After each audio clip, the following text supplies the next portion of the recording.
Robert Ronald Simon, also known as Bobby Simon or Mudman, was born on September 4, 1951, in Darby, Delaware County, Pennsylvania.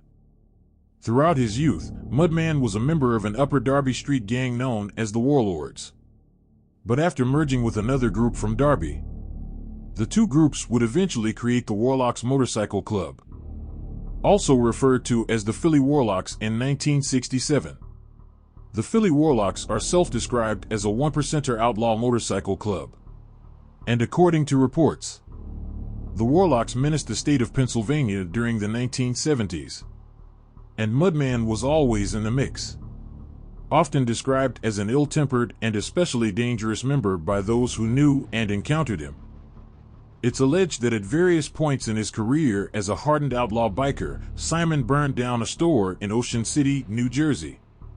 Also according to reports, in 1982, Mudman was convicted for the 1974 second-degree murder of his 19-year-old girlfriend, Beth Smith Duesenberg, who had refused to engage in group sex with him and other members of the Warlocks Motorcycle Club members.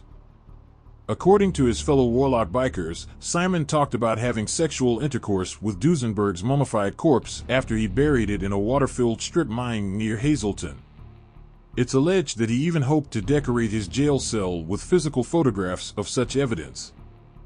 The judge who handled Mudman's trial stated that dozens of Warlocks bikers would circle the courthouse on their motorcycles each day during the trial in an attempt to intimidate the jurors.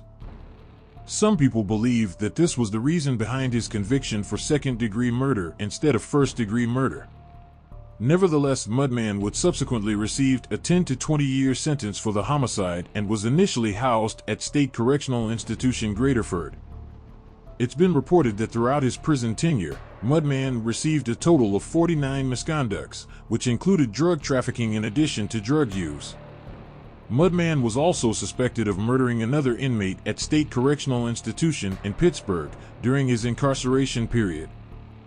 However, he would eventually be acquitted on the grounds of self-defense, allowing Mudman to eventually be paroled in February of 1995 after serving a total of 12.5 years of prison time. But Mudman's life back in the fast lane didn't last long.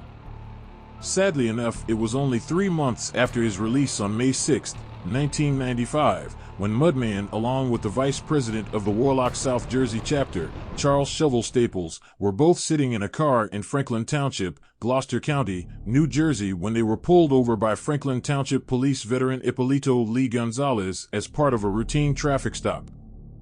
And after doing so, it's alleged that one of the two Warlock bikers shot Gonzalez a total of 2 times.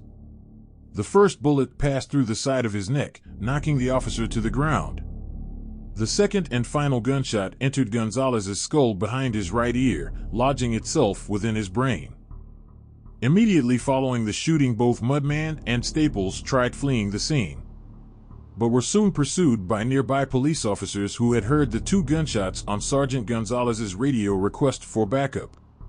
At one point during the chase, Staples managed to lose control over the car and crashed it into a guardrail.